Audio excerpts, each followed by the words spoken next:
السلام علیکم. دا اوس مون خبر شولو چې پنجابي اجیران په قندار کې او په ځینو نورو ولایاتو کې په اطرافو کې د خلکو شخصي موبایلونه رااخلي، ورته چې پین کوډ د اخلاص کا ویډیوګانې یا عکسونه ګوري.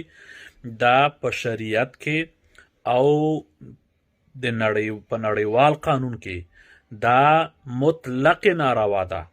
قرآن کې الله فرمایي ولا تجسسوا، د چا په زندگی کې تجسس مکوئ. یا ایها الذین آمنوا اجتنبوا کثیرا من الظن ان بعد الظن اثم ولا تجسسوا، په چا بدګماني مکوئ او تجسس مکوئ. پرېږدئ چې خلک آزاد ژوند و زندگی وکړي. که تاسې دا کارونه کوئ نو ډېر زر به مو خدای ذلیل کړي، ډېر زر به مو پرتګونه لکه مولا سلام ضعیف غوندې ووځي. زه د ولسونو څخه دا هیله کوم که چېرته د داسې یوې پیښې سره مخامخ کیږئ د خپل موبایلونو کوډونه مه ورکوئ. دا ستاسو شرعي او قانوني حق ده. په نړیواله سطح خپل غږونه پورته کوئ. په هر وحشت باندې چې زه ویډیو کوم یا غږ پورته کوم، دا په دې مطلب او په دې مقصد او په دې معنا ده چې د دې وحشتونو ظلمونو د نارواو مخه ونیول سي. د هیبتي ځناورانو په ټولو مشرانو غږ کوم چې دا وحشت ته مو نور د پای ټکی کېدی.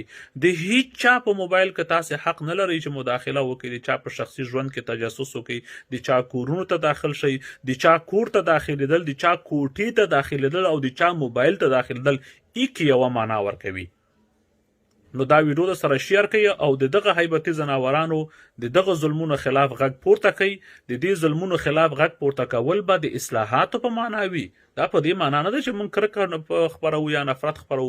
موږ وایو چې دا وحشیان راغلي انسانان شي. اوس خو حکومت ونیوه، اوس خو نظام لاسته ولوېده. چې ولوېده نو انسانانو غوندې انسانان شئ. او که دغه حالت وي نو انتظار کوو یو ملي پاڅون ته چې بیا به خدای ناخواسته زموږ هیواد یو ناورین خواته ځي. دا ظلم مه کوئ.